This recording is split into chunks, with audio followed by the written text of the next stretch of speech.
experiencing a massive nervous breakdown. There was palpable fear in the hearts of people in the streets of the city at night. One man terrorized 16 million people. This was a mystery. Nobody had even a clue as to who was doing this. I lost my ability to love, have compassion. I became an animal. For 13 months, David Berkowitz prowled the streets, looking for young women to kill. He called himself the Son of Sam and stirred up the emotions of hardened New Yorkers with his haunting words and hateful deeds.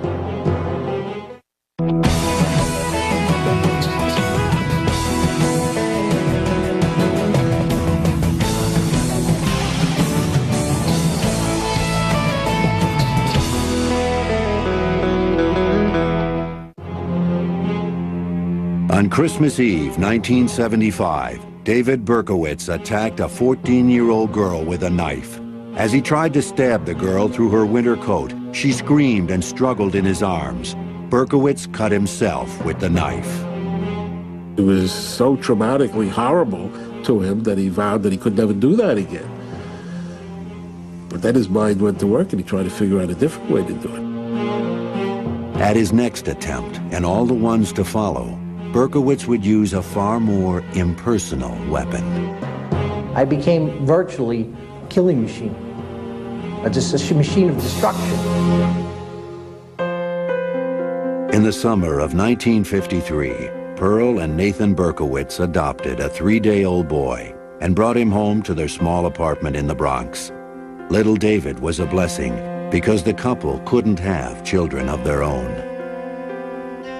One of David's earliest memories was his parents telling him that he was adopted and that his real mother had died giving birth to him. Every time he and his parents would pass the Bronx County Courthouse where the surrogates court is located, they would point to it, tell him that that's where the judge awarded him to them because they loved him more than anybody in the world. Nathan Berkowitz worked 6 long days a week running a hardware store. Pearl was a homemaker who loved to show off her little boy. While David's childhood seemed normal enough, including Little League and occasional trips to Yankee Stadium with his father, David sensed early on that there was something wrong, something he could not express. My parents had such great hopes for me. They tried to raise me as best as I could, you know, and they fed me and clothed me and gave me love, but there was just something in me that would not respond to that love and pushed it away. I was so self-destructive. When David fought with other boys in the neighborhood, they would taunt him saying, "You're not a real kid, you're adopted." Maybe it's sort of like a Pinocchio sense, you know, he was trying to be this real, live, biological boy, and somehow knowing that he was adopted made him feel less than genuine from day one. Worse than the shame he felt over being adopted was his guilt, knowing that his biological mother had died in childbirth. He would lie awake at night, fearing that his father was going to come and murder him in his bed because he had killed his biological mother. David's dark imagination was fueled by the many horror films he watched on television. He suffered from terrible nightmares, but was often too frightened even to speak about them. He would actually get in his closet, cover up with clothes and blankets that may have been in there, and stay there for hours, his family not even knowing where he was, tormented by these nightmares. Berkowitz hated school and would run home as fast as he could to be with his mother, whom he adored. She was only too happy to dote on her only child. David, in turn, secretly poisoned his mother's parakeet to eliminate what he regarded as a rival for her affections. She never suspected her little angel. Despite David's adoration for his mother, he could also be cruel to her.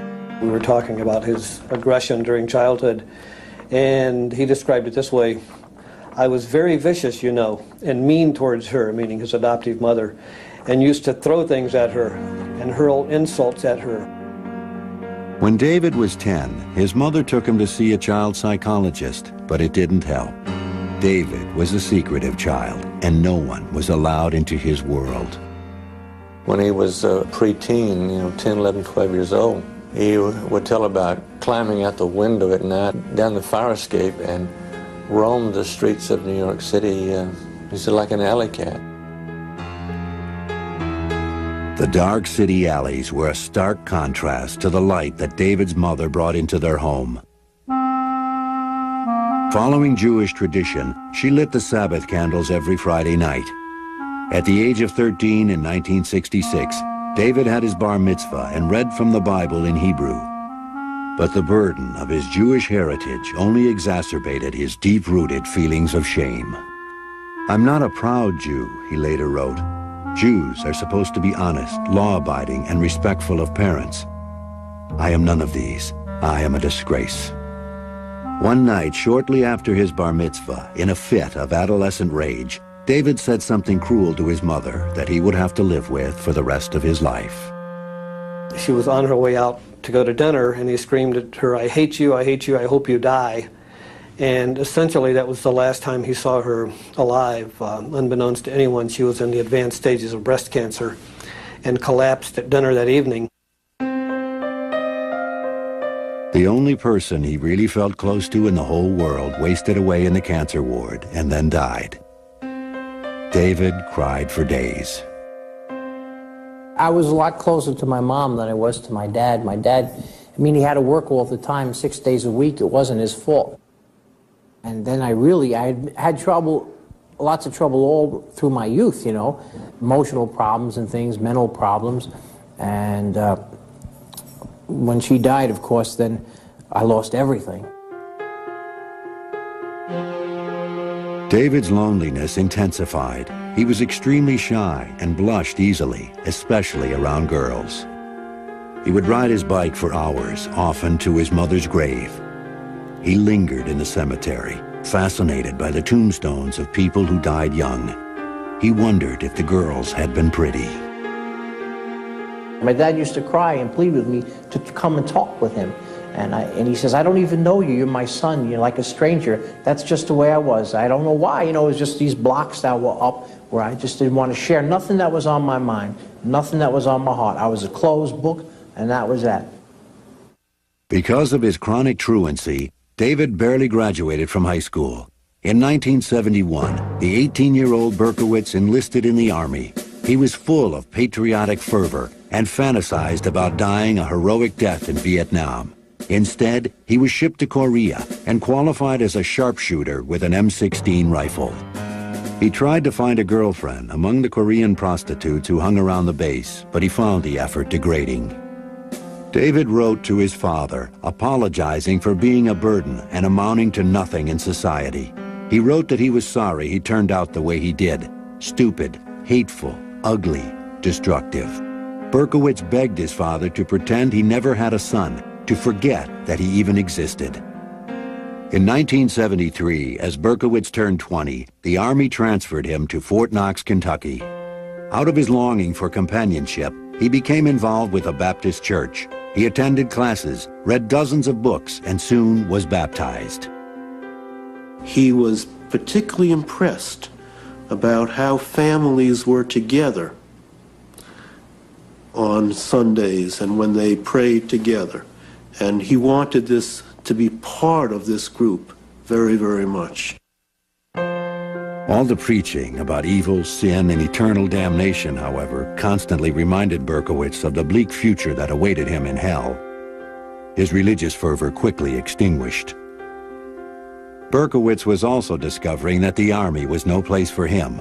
After a series of disciplinary problems, he was discharged in 1974 and returned to New York. Eager for a fresh start, he enrolled at Bronx Community College. His father, too, had made a fresh start. Nathan remarried and decided to move to Florida and retire. Berkowitz resented his new stepmother and her daughter for invading his home and taking away his father. The 21-year-old began to feel that there was a mysterious force around him that repelled people. He referred to himself as der Schmutz, Yiddish for dirty one. His world was rapidly shrinking. Berkowitz moved into his own apartment and got a job as a warehouse security guard on the docks of the west side of Manhattan. From the depths of his loneliness, he began to think about the birth mother he never knew, the one whose death weighed on his conscience. Berkowitz would soon unravel the mystery of who he really was.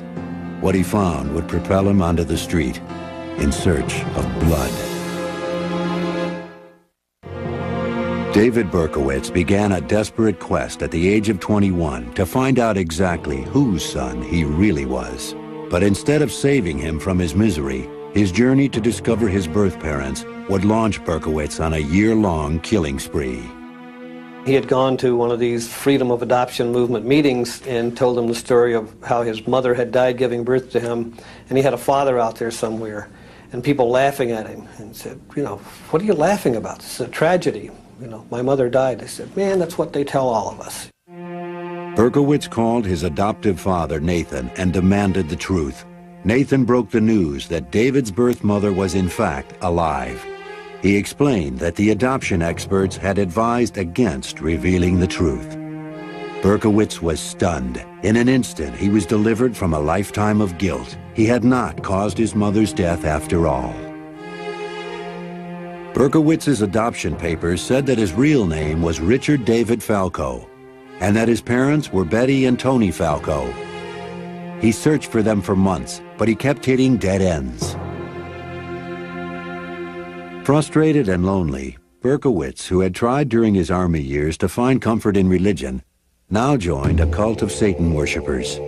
Berkowitz enjoyed the late-night rituals in the woods, the chanting, the drugs, and the opportunity to meet girls. He connected easily to the dark forces that the group worshipped. He even made a blood pact to serve the devil. I was chanting the names of Lucifer over and over, and I was calling out to him. I said, you know, son of the morning, and prince, my lord, you know, come into me right now, take control of this vessel. And I felt like I was being emptied of my own personality, and that something else somehow was coming in. The group gave Berkowitz a sense of belonging to a family, and he eagerly accepted their mission. His other mission, to track down his biological parents, was finally accomplished after a year of searching. When he first spoke on the phone with his birth mother, Betty Falco, David's expectations soared. At last, he had found his normalness, his biology, the reason for his existence. And what he thought would be this glorious moment when he would find his real live mom and they would fall lovingly into each other's arms, turned into one of the moments, if not the moment, of his greatest disappointment. Berkowitz had fantasized about meeting a beautiful woman. What he found was a totally ordinary person, what he described as a nervous and frightened little woman. Betty apologized profusely for abandoning her little Richie.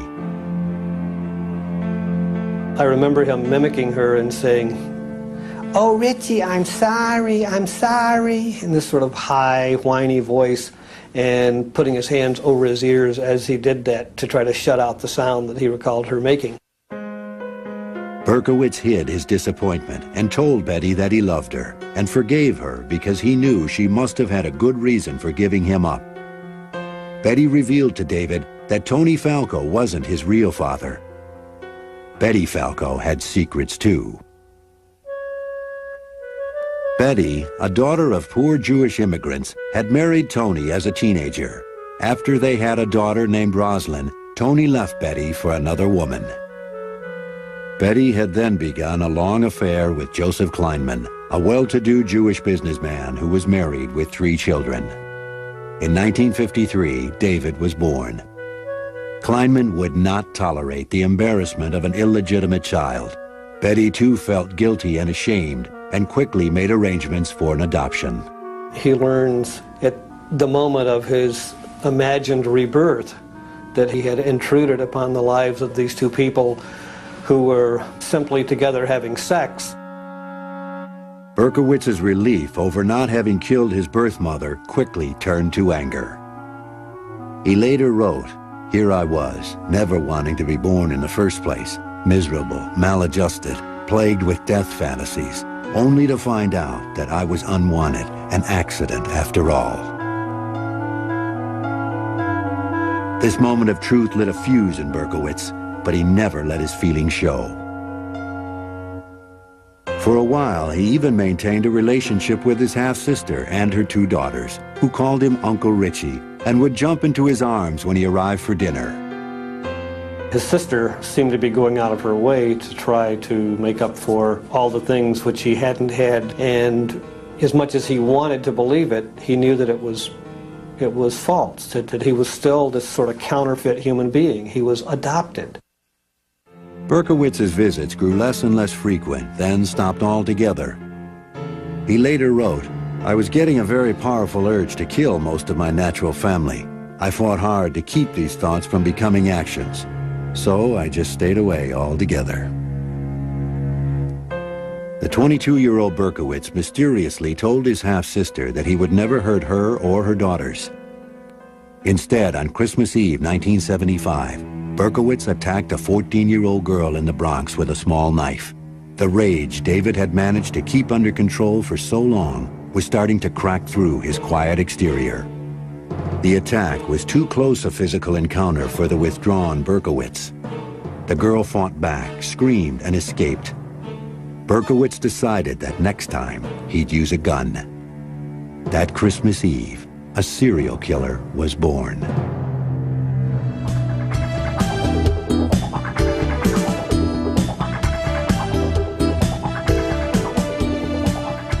In the bicentennial spring of 1976, Berkowitz was still working as a night watchman, but he complained that he couldn't sleep during the day because of howling dogs belonging to his landlord. He quit his job and moved to an apartment on the Hudson River outside the city, only to find more incessantly barking dogs in his new neighborhood. From 1976 to 1977, Berkowitz drove a taxi, worked in the post office, and tried to live with his paranoid feelings. He would often drive to the beach and sleep in his car for a few hours of peace. At the beach, David took long walks trying to sort out his scrambled mind. One day, he made a decision. As he later explained in a letter, "I was determined that I must slay a woman for revenge purposes. For all the suffering, mental suffering, they caused me." The 23-year-old Berkowitz paid a brief visit to his adoptive father in Florida. Nathan witnessed his son staring in the mirror, pounding his head with his hands. He tried to get David psychiatric help, but the young man refused, saying no one could help him, that it was too late. When Berkowitz left Florida, his vengeful fantasies grew more concrete. He drove to Houston to visit an old army buddy who innocently helped Berkowitz buy a .44 caliber Bulldog revolver to protect himself, Berkowitz said on the long trip back to New York. Out of the darkness of his rage, the weapon was his final solution. In his tormented mind, the barking of the dogs became unbearable. With his anger and sexual frustrations mounting, it was just a matter of time before Berkowitz would express himself with his gun. The demons inside David Berkowitz were driving him to hunt the dark streets of New York City in search of a woman to kill. Only that would free him from his torment. On July 29, 1976, Jody Valenti was dropping off her friend Donna Loria in the Bronx. Berkowitz drove by and saw the two girls laughing and talking. He parked his car 2 blocks away and walked back. Then he circled the car at a distance, like an animal stalking its prey. Jody turned her head and saw Berkowitz's piercing eyes. She said, "Who's that?" As Donna turned to look, Berkowitz pulled his gun out of a brown paper bag and fired. In the silence that followed, Berkowitz was frozen. Jody pounded the car horn. Berkowitz popped out of his trance and ran. Donna's father burst out of the apartment building, screaming for help as he gathered his daughter in his arms. But she was already dead. Jody survived a bullet wound in her thigh and was able to give police a description of the killer. As Berkowitz fled in his 1970 yellow Ford Galaxy, he sang happily to himself. "I felt some peace," he later said. "While I didn't have a physical sexual orgasm, I certainly had a mental one. After a shooting, it was like I was walking on air." He didn't know if he had killed anyone until he read the New York Post that afternoon. After that, Berkowitz was out every week, cruising neighborhoods that bordered highways. In the fall of '76, he wounded 2 more young women, as well as a man who he probably mistook for a woman in the darkness. Donna DeMasi was shot in the neck. Joanne Lamino was paralyzed from the waist down. And Carl De Niro would end up with a metal plate in his head. Berkowitz was nervous during these first few attacks because he realized he was crossing over the greatest moral divide. "I was cognizant of finally being able to pass that point in which a human plays God," he would later confess. "I was anxious, excited, and tense." Berkowitz also got excited over the thought of being a hero. He fantasized about rushing into a burning building and saving women and children. Almost every night when he was driving around looking for someone to kill, he always had a full emergency pack in the back of his car, at the same time looking for someone to save. On a frigid night in January 1977, Berkowitz, with his gun in his pocket, cheerfully helped some stranded teenagers push their car out of a snowbank. And yet, later that very same night, Berkowitz crossed paths with Wall Street secretary Christine Freund, who was in a parked car with her boyfriend. She was shot and killed. Her boyfriend was unharmed. Up to this point, police still had no clue that the murders were related.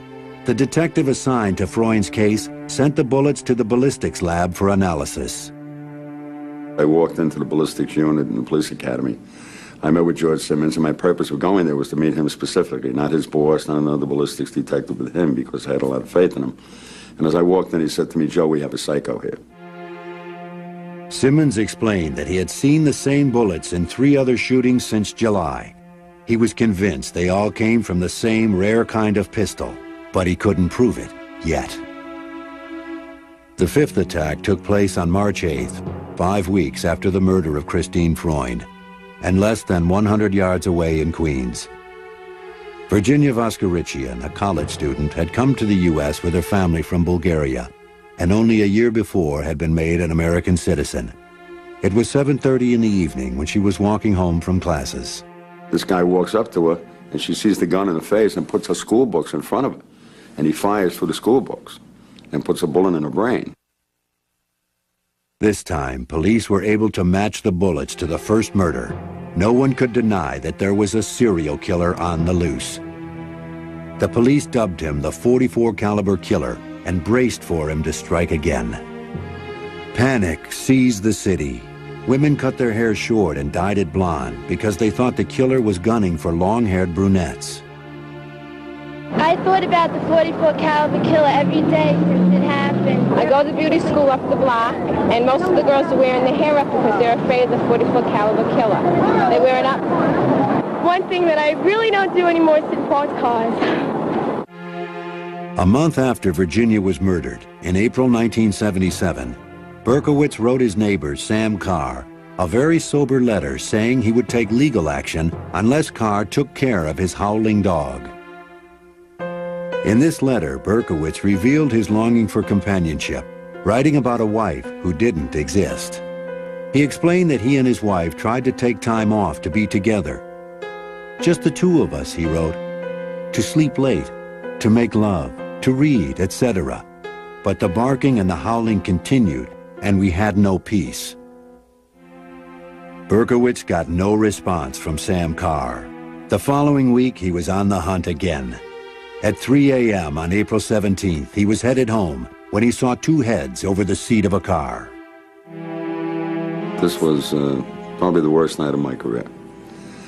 I was in charge of the nighttime detail. And we always felt, in investigating homicides, people are creatures of habit.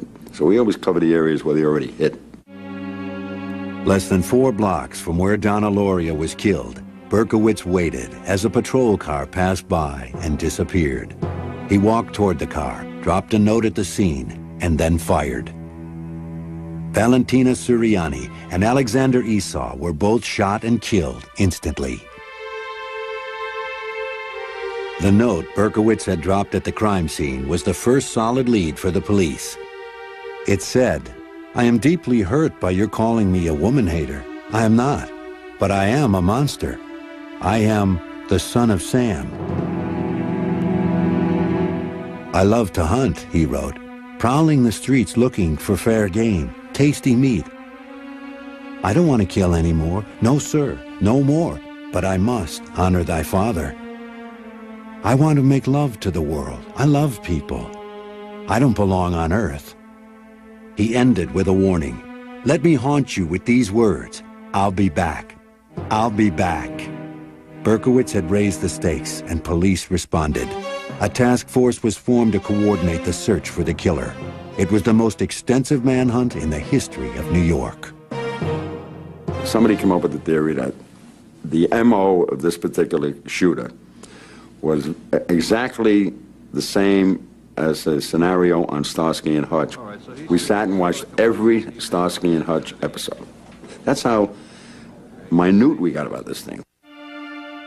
A few days after Valentina and Alexander were murdered, Berkowitz wrote another letter to Sam Carr, saying that his life was destroyed and he had nothing to lose anymore. "I can see there shall be no peace in my life until I end yours." A week later, Berkowitz shot and wounded Sam Carr's dog. The New York papers appealed to him to turn himself in. Berkowitz responded with a dark, chilling poem to the Daily News.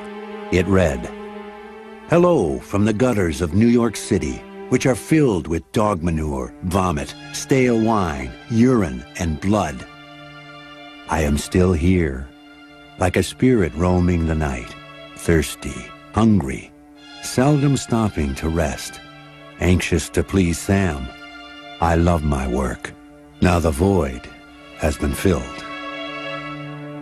On June 26, 1977, Berkowitz staked out a disco in Queens.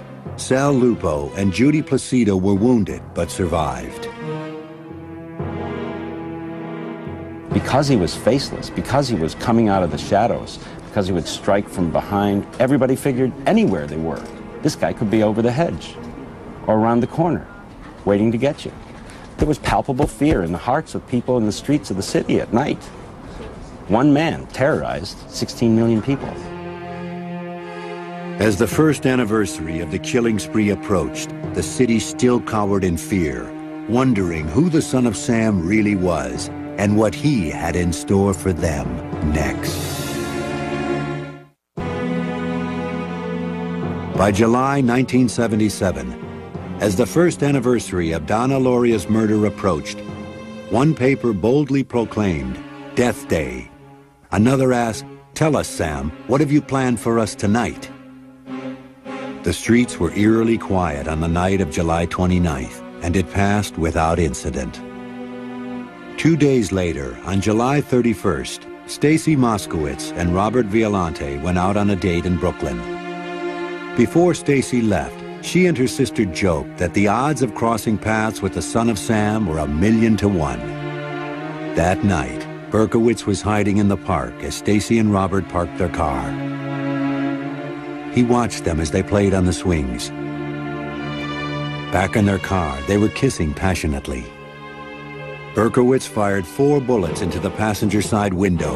He stood there mesmerized and then ran.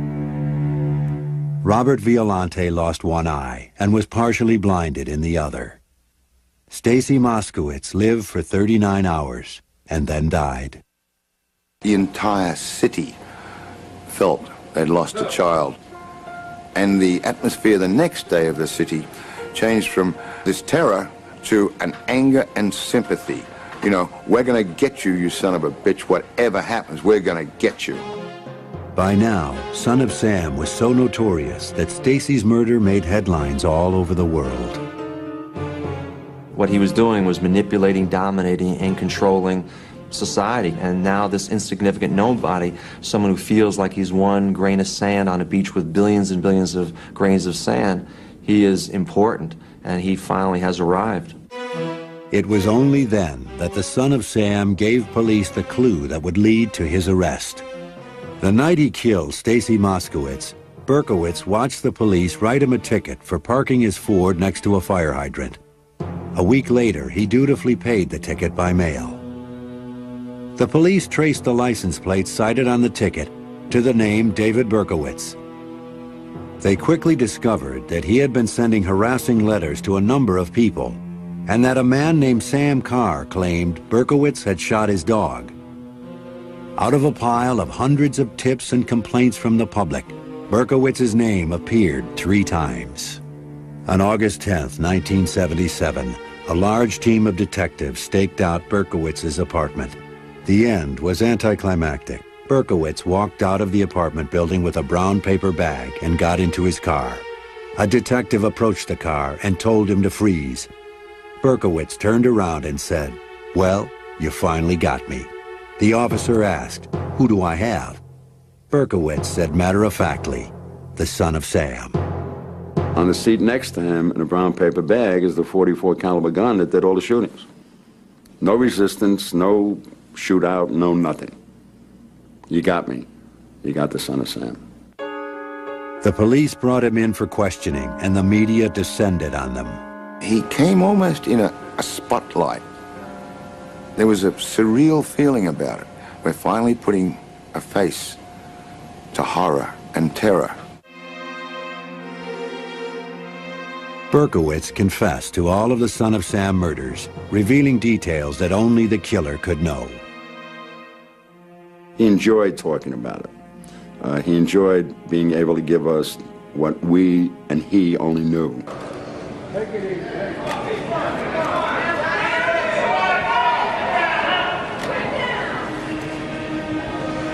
Facing the public for the first time, Berkowitz could not keep from smiling.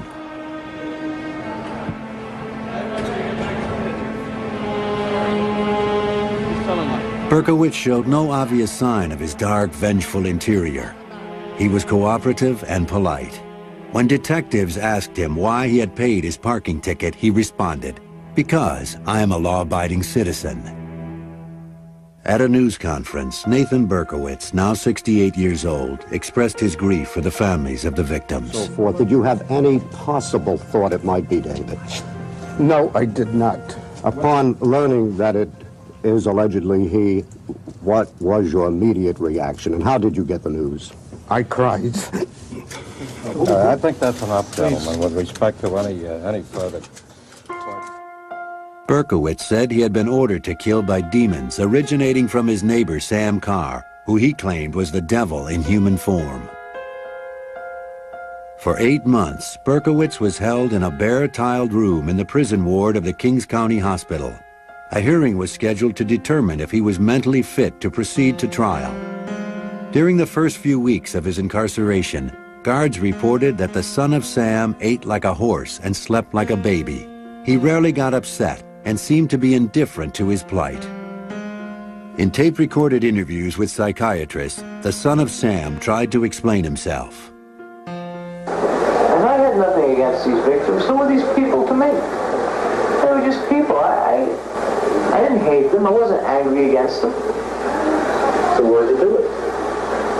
Well, Sam did it through me. He used me. He made me go out there and do it. I did it for him, for blood. Right outside Berkowitz's window at the Kings County Hospital, a death rally was staged. Many New Yorkers were filled with bitter hatred for Berkowitz, but none more so than the parents of the 6 murdered and 7 wounded young adults.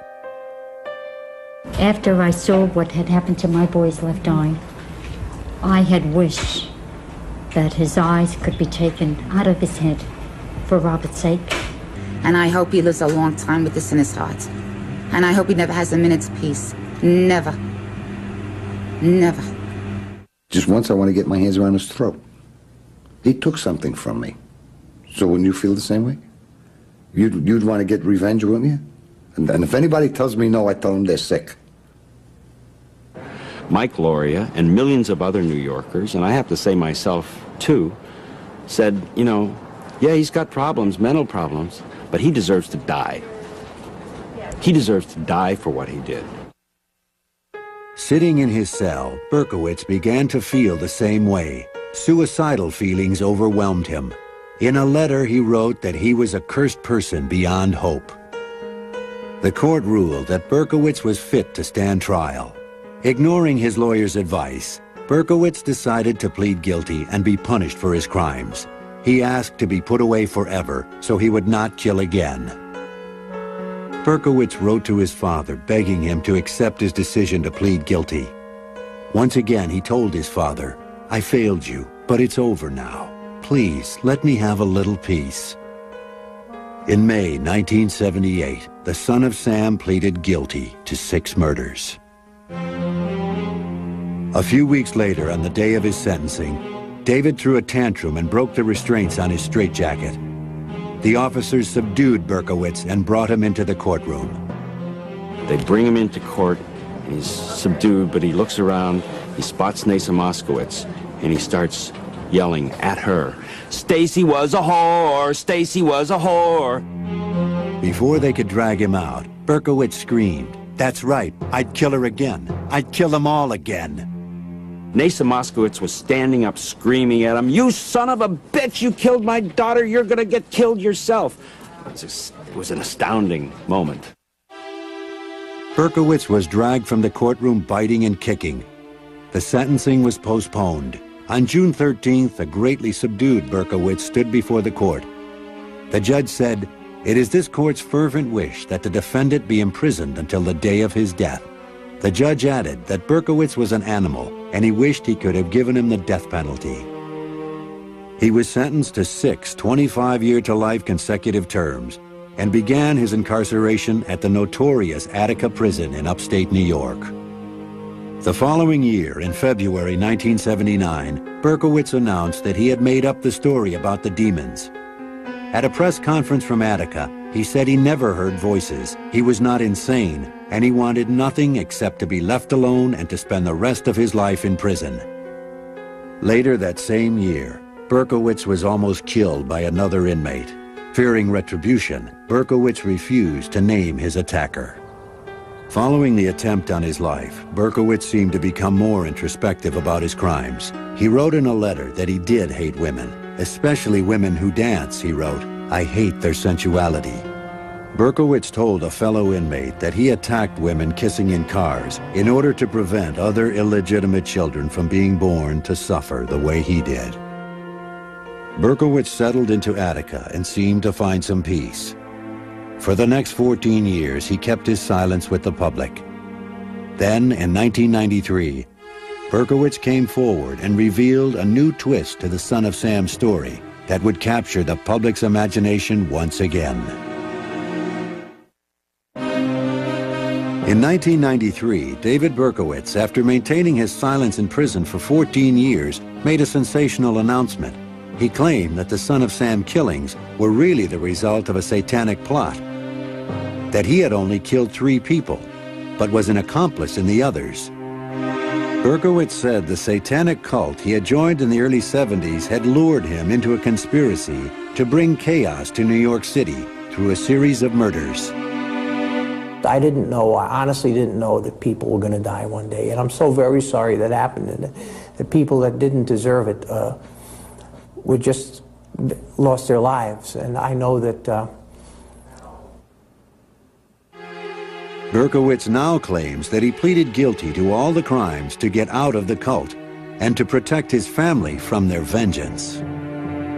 Experts who have studied Berkowitz's criminal behavior find the story unbelievable. David Berkowitz is a paranoid individual. He is not reliable. He is not the type of person that someone else would even want to team up with, nor is he the type of person that wants to share the glory with anyone else. He simply did it on his own. Berkowitz has been living in prison almost as long as he lived on the outside. In 1987, he moved to his present home at the Sullivan Correctional Facility. a super maximum security prison for notorious felons. Prison is a place of oppressive darkness. There's nothing here. Just look.